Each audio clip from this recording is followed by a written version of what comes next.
Donc par cette attitude d'entêtement et de défi aux populations, le pouvoir en place sème les germes d'un trouble à l'ordre public. Donc le pouvoir est coupable d'incitation à trouble public, est coupable d'incitation à l'insurrection. Le pouvoir est coupable par sa tentative de tripatouillage du code électoral et de la Constitution.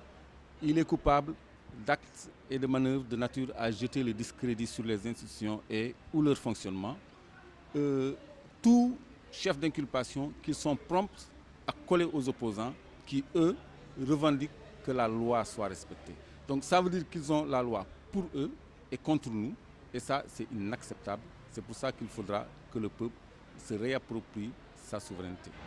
Citoyens, citoyennes, citoyens, votre serviteur Clédor Sène, leader du mouvement citoyen Claire Vision Guindi Askan Wi, a l'honneur de s'adresser à vous en direction des échéances ou des événements qui se profilent très bientôt, notamment la journée de demain, où l'Assemblée nationale a décidé de faire passer une loi qui est contestée et décriée par le peuple souverain. Vous avez noté que depuis un certain temps, les populations, le peuple, fait l'objet de menaces discourtoises de la part des ministres du gouvernement, des députés, des simples militants de l'APR, qui tous les jours nous menacent.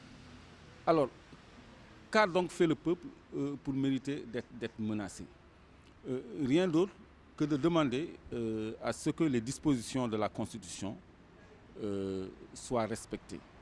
Je ne parlerai pas spécifiquement même de parrainage, mais il s'agit de respecter les dispositions de la Constitution et du Code électoral.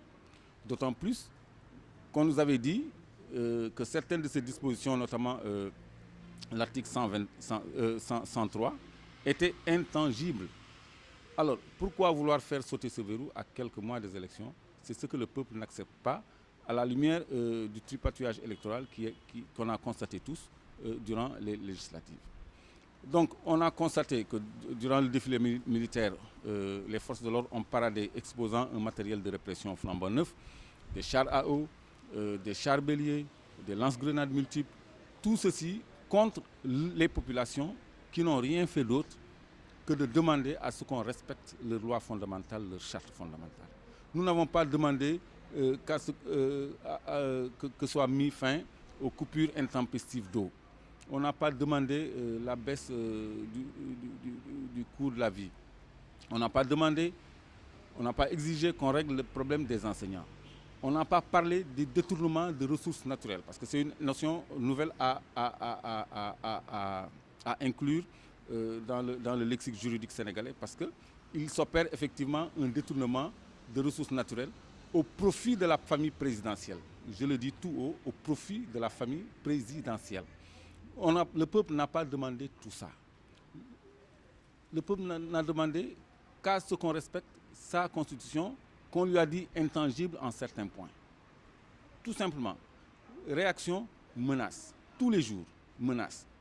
On va forcer, on va voter, on a la majorité, oubliant que la souveraineté appartient au peuple. Donc, c'est l'occasion pour moi de lancer un appel à tout le monde, à tous les Sénégalais, au-delà des contingences et des couleurs, à se sentir concernés par ce qui va se passer demain, parce que nous abordons un tournant historique de notre vie démocratique. Parce que personne n'a le droit de nous installer dans un recul démocratique, personne n'a le droit de nous installer dans les conditions de 88, c'est-à-dire il y a 30 ans derrière.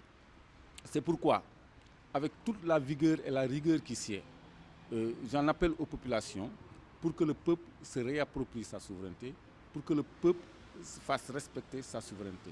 Donc, massivement, tout le monde doit marquer sa désapprobation face à ces lois qu'on veut faire passer en force et relever le défi de l'affront.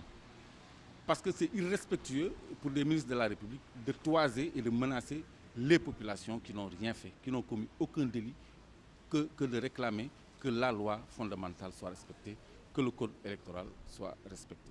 Donc, Sénégalais, Sénégalais, la balle est dans le camp du peuple souverain et force doit rester au peuple, force doit rester à la démocratie.